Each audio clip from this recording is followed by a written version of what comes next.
Breath is the currency you use to buy movement. The better we breathe, the better prepared we are for exertion. Every discipline has an optimal efficiency they strive for. That's what technique is all about. The wisest movers among us have adapted a way to conserve power and move efficiently, yet powerfully. The dancer, the climber, the lover, they all recognize the importance of thoughtful body positioning for perfect pressure. Developing better technique and touch is simple. For me, it has influenced everything I put my hands on. It has changed the way I breathe, the way I move, the way I think of my body. This is my study of movement, the philosophy of touch.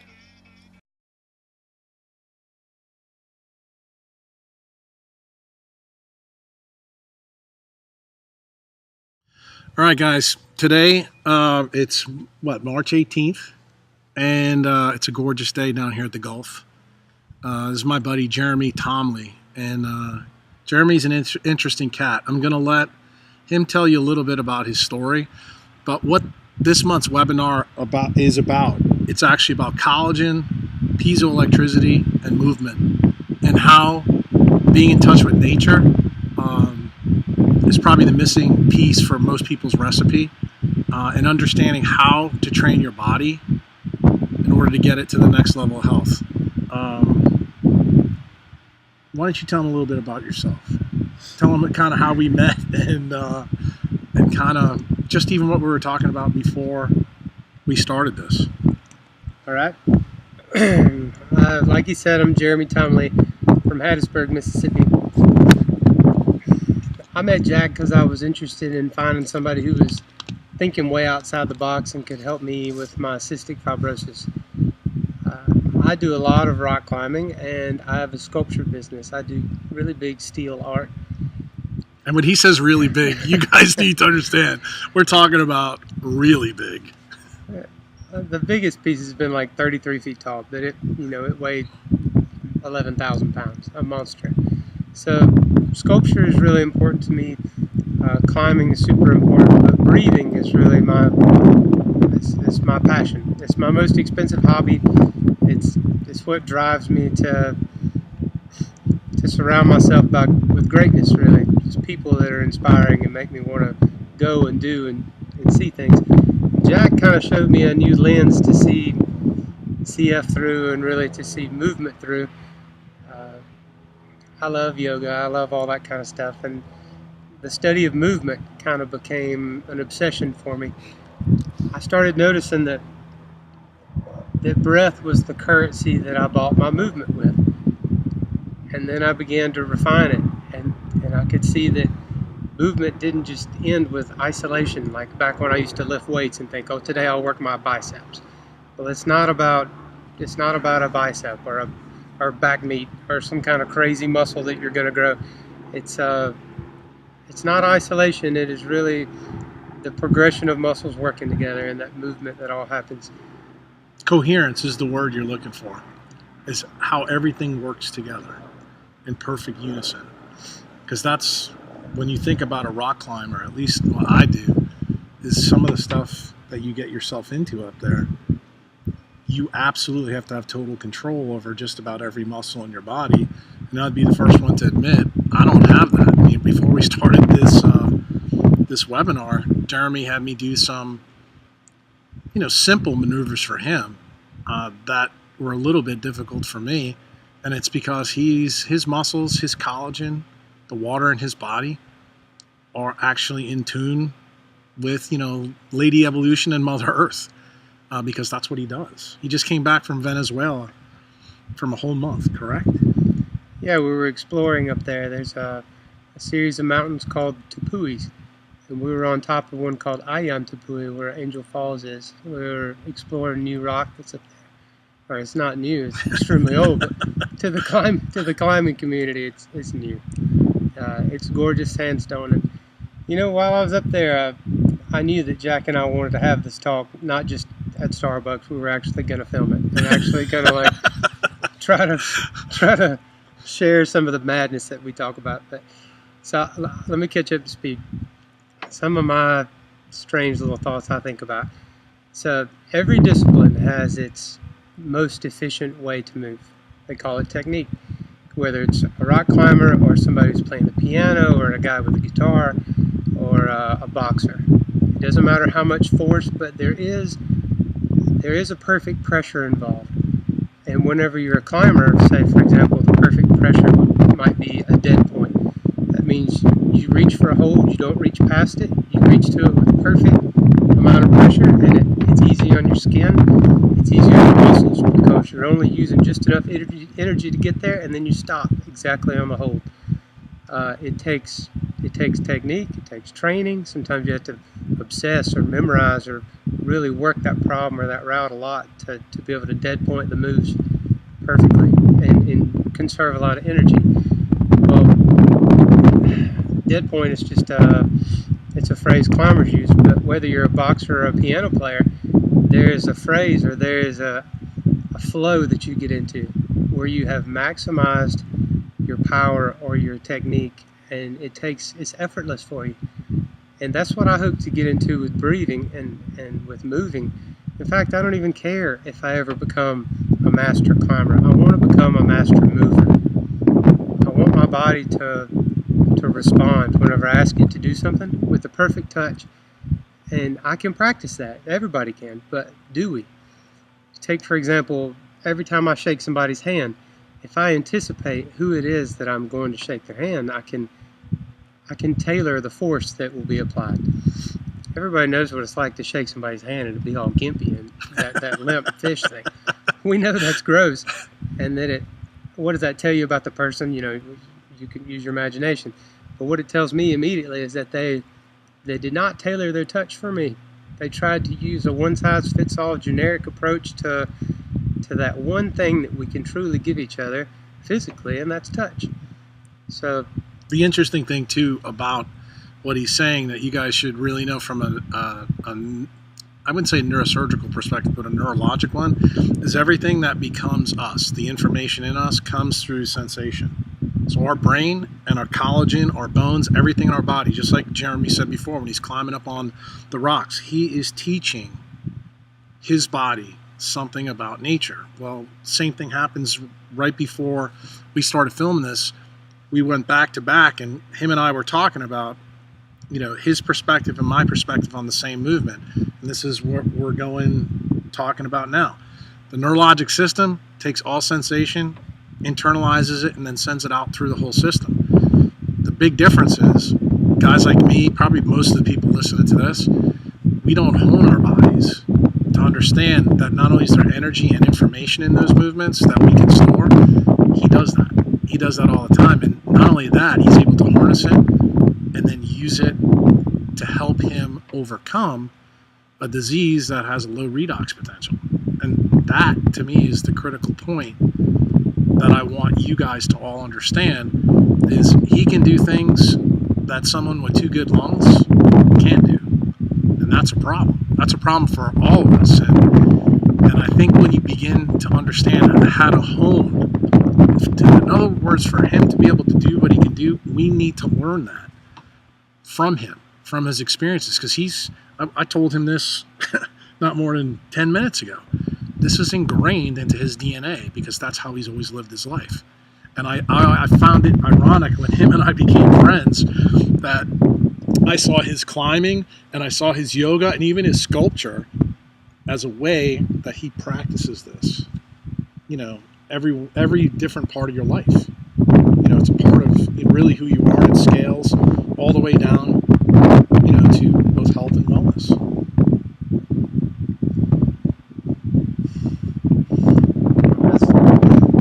Well, think about when you went down, before you went to Venezuela. You're telling me you weren't feeling so great, this and that. Let me ask you a question. How'd you feel when you're on the rock?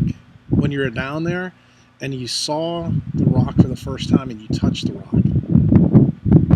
What was going through your mind and what was going through your body when you did that? I remembered the little Indians that had given us permission to get on top of this mountain. It was sacred to them. And I was thinking, I'm awfully lucky and I feel blessed. Now, the only reason I I am almost shy about talking about all this is because I don't want it to sound like that there's any kind of arrogance pushing this thing, or that maybe people or somebody would think, oh, well, there's movement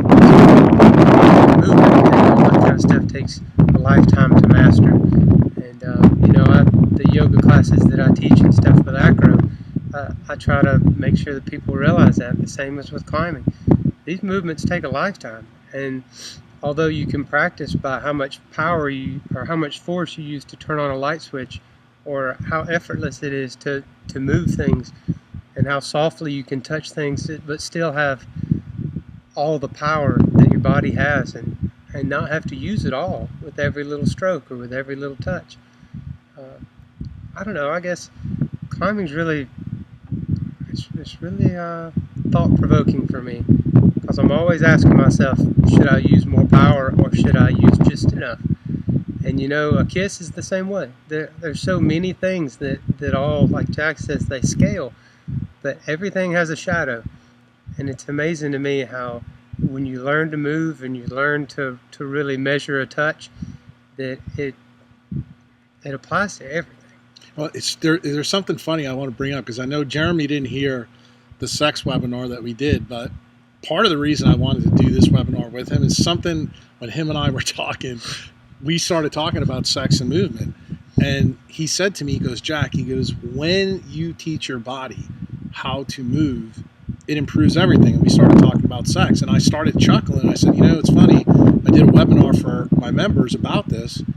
And he said, look, he goes, I'm telling you, he goes, when I'm moving across a rock, even if I know it's tough, he goes, the same sensations that I get when I'm doing that, I can scale that even into the bedroom. And I found that absolutely amazing, because when you think about it, to bring this to another scale, why couldn't we use movement to help scale other aspects of our life and like health? And we don't do that.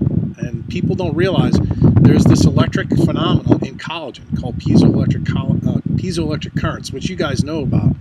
When we grab something or we touch it with deft feeling or grab it with force, that sensation is going to your cortex from that electric phenomenon.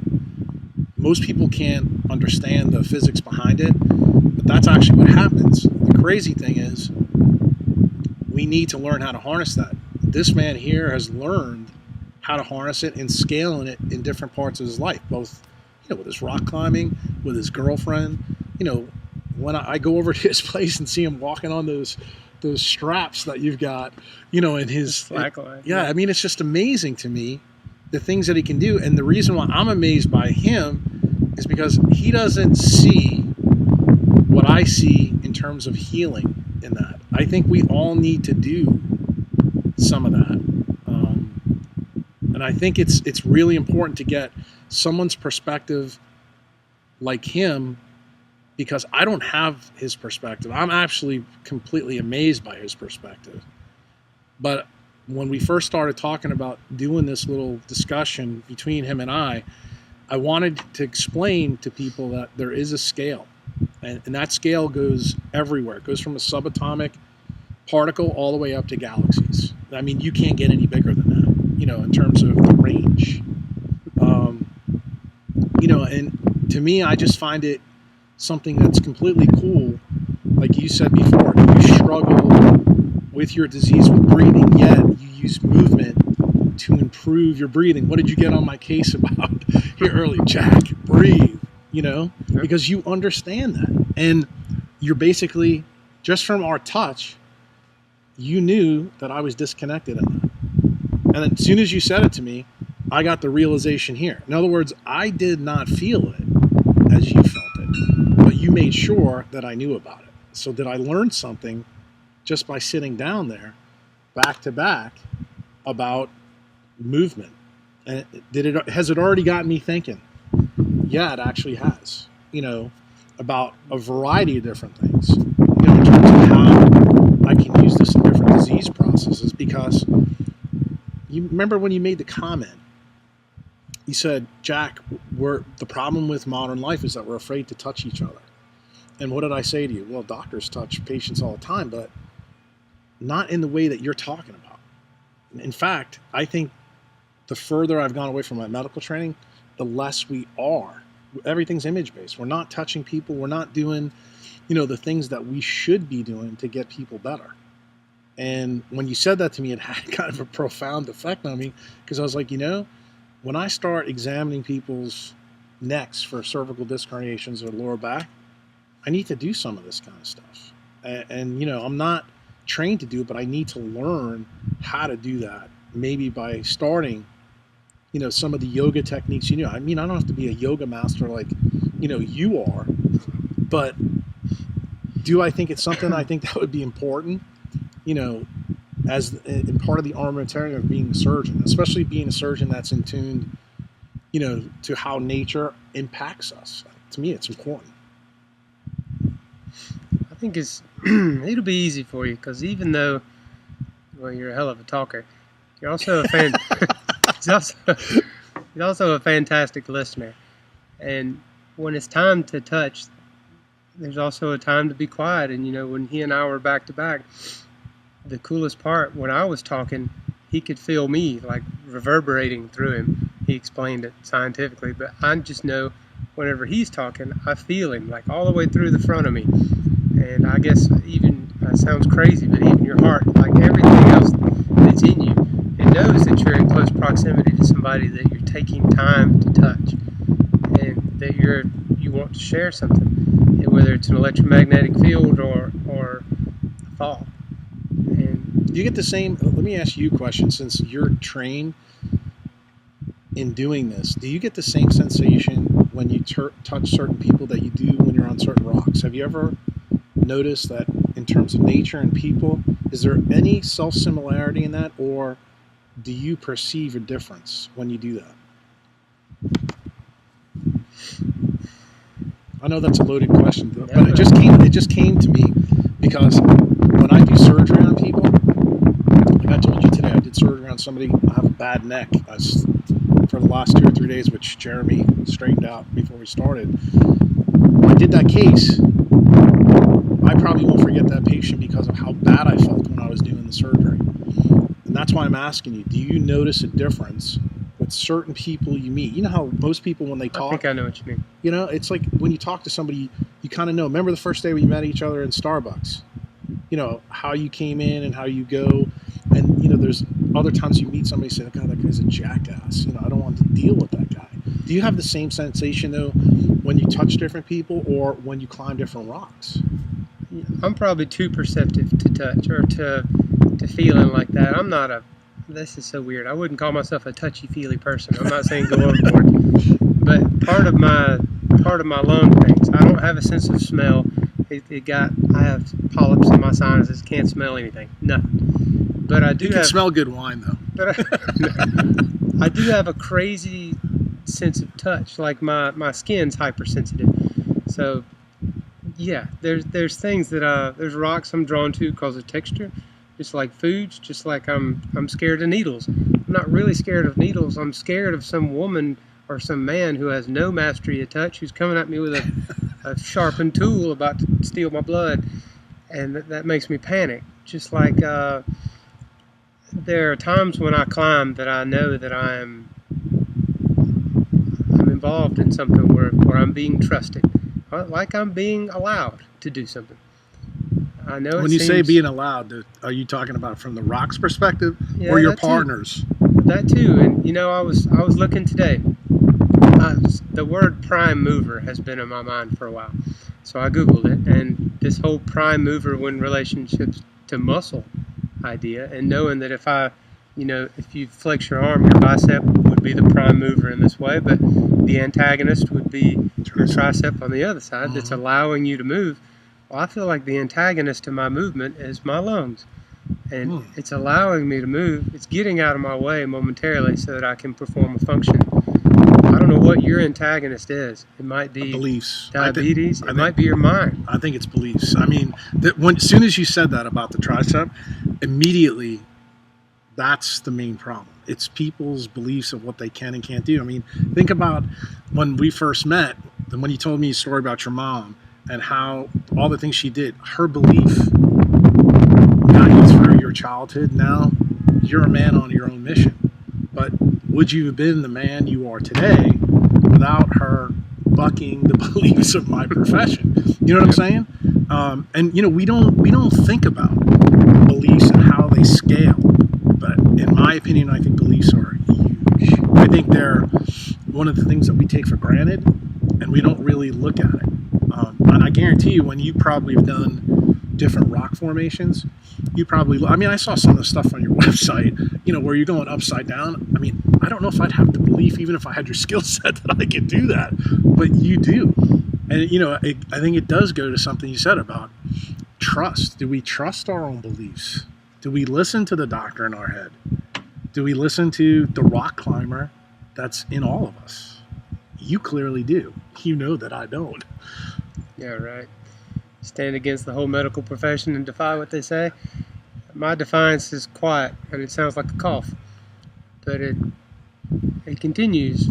And I have a privilege, and I'm happy to say I'm 31 years old, and I can live life pretty much the way I want to, as long as I take care of that antagonist. As long as I make sure that I am somewhat a slave to electricity or EMF or my these crazy machines that help me breathe. Blow torches. But to be honest, I can't hold a welder, and I can't work with the tools I like, and I can't try to worry about how to build this crazy fume extraction hood thing that I'm building in my shop. That's a joy to me.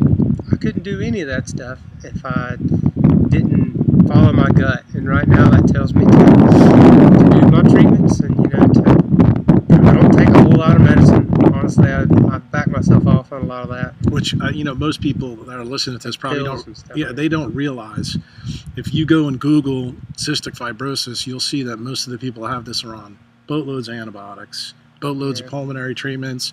A lot of people have multiple medical problems from it. He doesn't. And here's the perfect example. Here's the teaching part. This man's redox potential, who has a really nasty disease, is phenomenal. Why?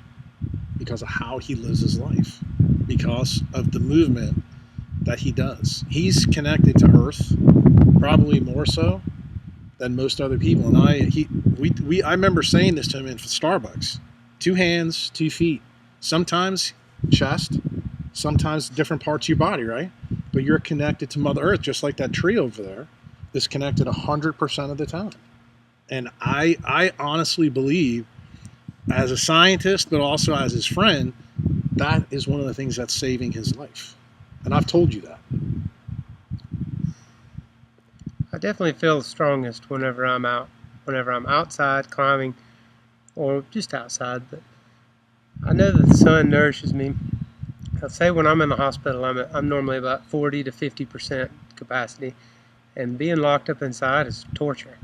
But they let me go on the roof, and I get to get out there and play, and I'll longboard the day away, or bring all my toys and get out there and stretch all day. And that's the only way that I can pick my numbers back up in the 70s and get the heck out of there.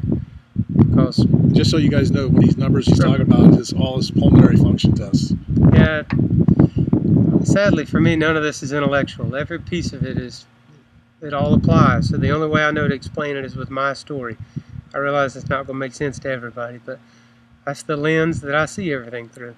So for me to tell you, this is how to improve lung numbers. Your numbers might be great. Maybe it's your cholesterol you're trying to get down.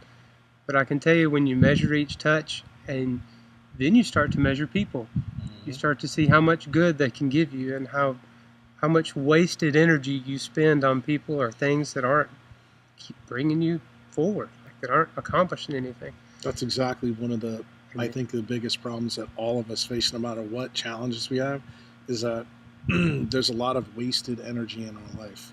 And if you waste it on people, or things, or food. Oh, yeah. Your thing was to help me get more efficient. Right. Was my thing with Jack, and boy, that's a nightmare, trying to figure out that Rubik's Cube of our body.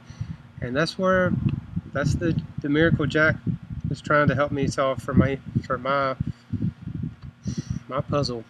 I told Jeremy a long time ago, actually before I had a Christmas party at my house, that my goal, being his friend, is to try to keep him around as long as I possibly can, with the knowledge that's locked up, in my head, or the knowledge that's going to diffuse through my head the next 5, 10, 15, 20 years. And I look at, his problem, just like I see your guys' problem on the blog and the forum, exactly the same way, because many of the things he struggles with are things that you guys struggle with, but you don't actually see how CF scales to you, or you may not see how your brain cancer scales, or you may not see how your diabetes scales, but they all scale together. Everything we're talking about here scales. And I want to make sure that you guys really, really understand that we need to get back to not only touching. Remember, we can touch each other just like we're doing now, having a conversation, and you guys listening to it over the internet. There's no physical touching. I'm not reaching out here and doing it, but by his story and some of the things that I'm trying to relay to you, this may actually change one of those beliefs that you have, about your health, or about what you've been taught about your health. And once you change the belief, that's why I tell everybody, just like, insulin is a hormone that comes out of our pancreas, a belief is an endocrine secretion that comes out of our head. And that endocrine secretion that comes out of our head has just as much power as insulin does on glucose, whether you're diabetic or not. But we don't think about it like that.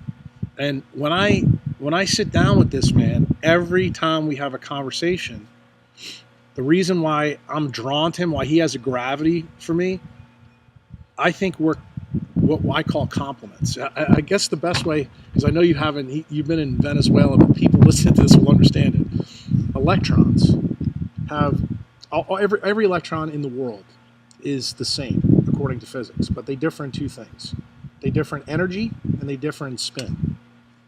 You and I are what we call quantumly entangled. You're the same electron that I am. You have a different spin and you have a different energy. And guess what? I'm always constantly drawn to that, because I always find that, we just said this right before we started, it's so funny to me that you feel disconnected in terms of when I start talking about the science, but yet when you talk, I'm immediately drawn. I'm starting to think about how all that science makes sense. And then I have to try to figure it out and explain it to you, but I'm not kidding you. If you remember that little note you left me in my bathroom that day, after what I told you, that we are entangled. We really, truly are. And I think we're entangled because implicitly in our friendship, I think I knew there was a scale there. You were going to teach me as much as I was going to teach you. And part of the reason I wanted people to meet you and to hear your story is because I think the part that he's deep in is the part that we're all missing, and we need to tap it.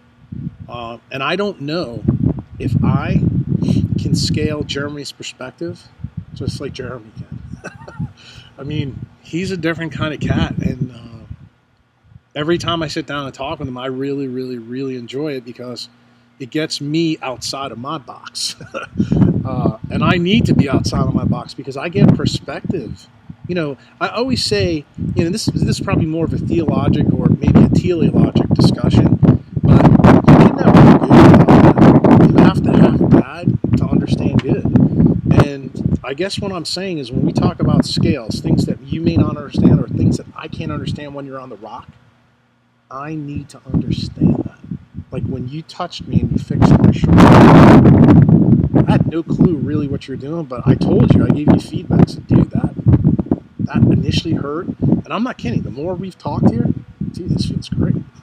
it's kind of funny, and that's the point. I'm trying to use something that just happened back here as a teaching point, because you did something that you knew implicitly could help me. You had no freaking idea kind of how it was going to work, but you knew it.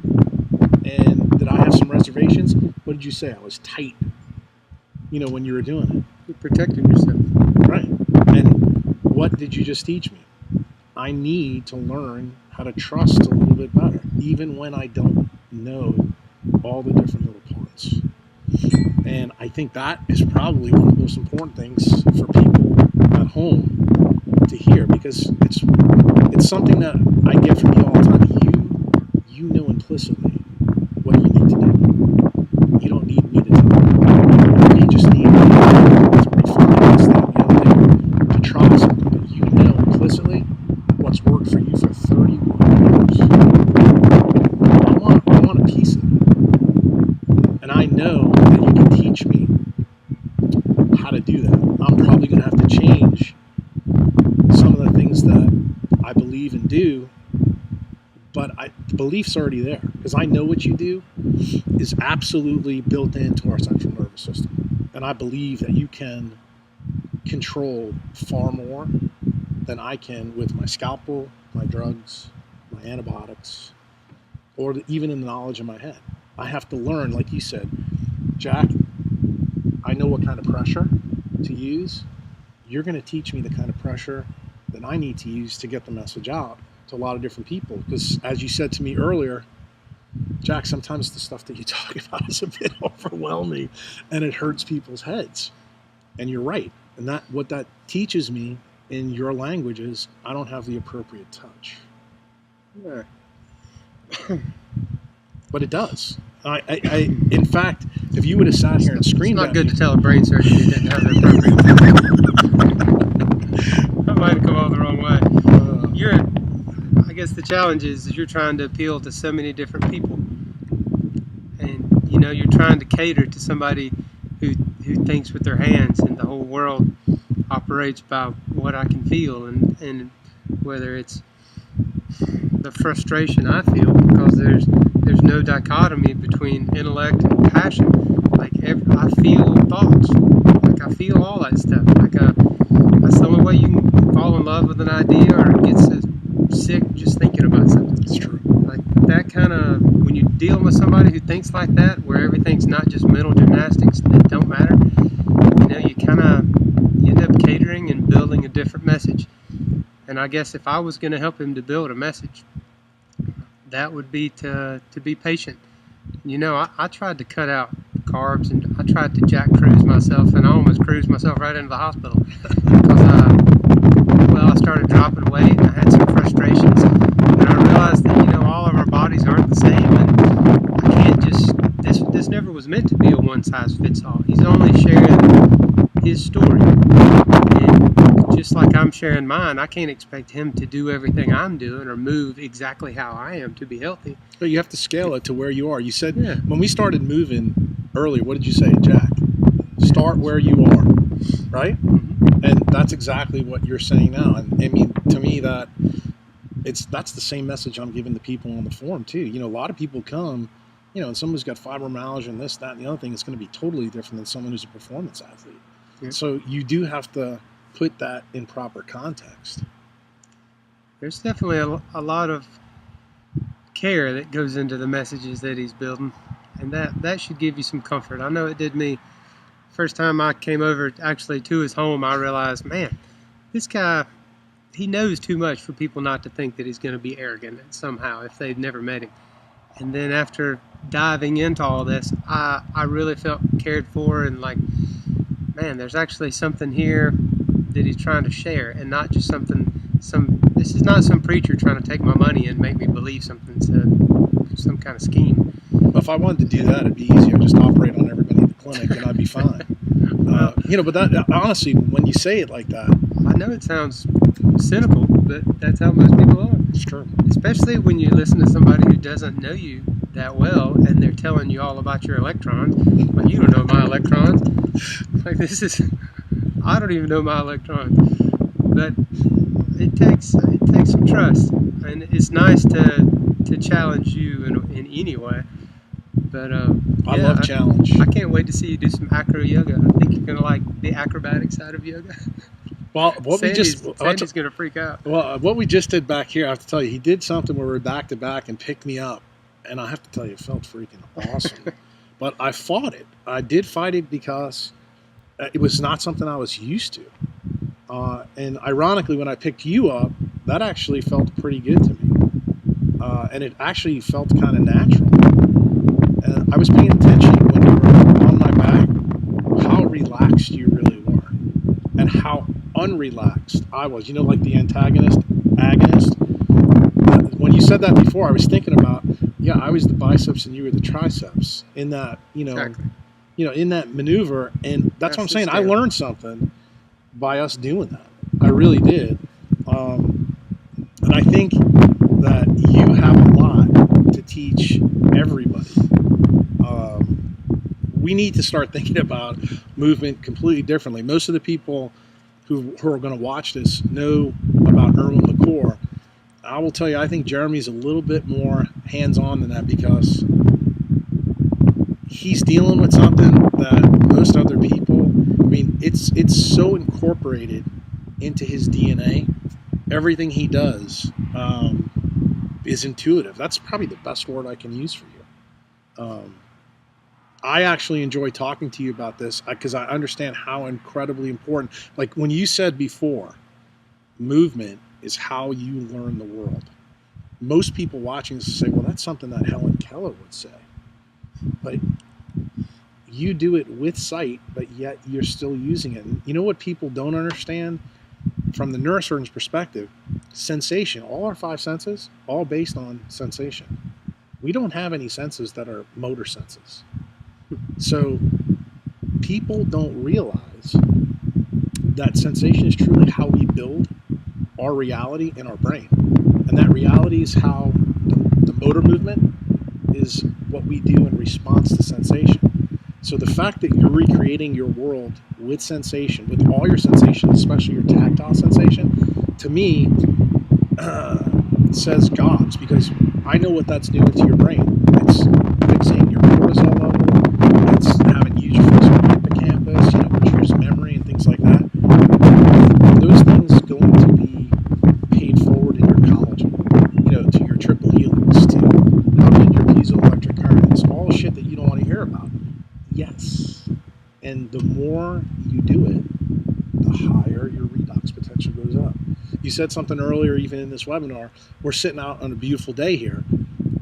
The sun is what guides you. Well, most of the people on my site know why it guides all of us now, because I've taught them about charge separation of water from sunlight. You didn't need to know that. You already knew it. You know that when you're in the hospital, what did you do? You went up on the top floor and did your yoga exercises in the sun. You want to hear something crazy? I don't think I've told you this before. When I did my training at Charity Hospital, right on I-10, you know where that building is next to Charity? There's a solarium. If you look at the name of the building, it's the TB ward. Do you know what the treatment for TB was before we had drugs? On the solarium, in the sun, drinking water. How do you like that? Huh. And I mean, you remember, TB is a pulmonary disease. It grows in the top part of our lungs here. What does it do? It takes your breath away. And here, I've never told him this before, so I can see he's like, that's pretty cool. You've got a disease also, and yet you see the reparative healing from doing that. Like when you're in the hospital, you knew implicitly to go and do that. As soon as you said it, I said, I have to tell you the story about Charity. And to this day, if you drive on I-10 down there, you will see that solarium on the roof. I've been on that solarium to see it because, after drugs came, nobody did that anymore. Do I think that is a practice that people who have pulmonary and cardiac disorders need to go back and do? Yes. You knew to do it implicitly. Why? Because I believe that you're connected to Mother Earth. You're connected to the spaceship that's taking us around this freaking environment. I mean, that's the cool part to me. And I want to understand how you knew that. It took me freaking 40 years to figure that shit out. But you got it like that. You don't have an answer for that one, do you? I don't know, Jack. I'm just having fun. Well, we've been going on now for close to 40 minutes. And Jeremy's agreed to do a Q&A with us about this topic. And I think your questions for him probably would be huge. I'm also going to get one of his video clips from, I don't know, is it going to be from the recent climbing tour or one of the other ones? Yeah, we'll do one from Venezuela. I'm excited to show some of the climbing that's happened there. We've kind of kept it under our hat, trying to wait and see what magazine it's going to go into. But it's think Jack Kruse will have it before Climbing Magazine will. That's pretty cool. We'll see. I'm just glad you got out of Venezuela alive. We came down in the middle of a civil war, so I was pretty happy to get the heck out of that place. Caracastan was in full collapse. So nice to get out of Caracas in one piece. Well, guys, this is the end of the March 2014 webinar. And I appreciate you guys giving us time for you to meet Jeremy. He's a cool dude, and I look forward to your questions. Take care.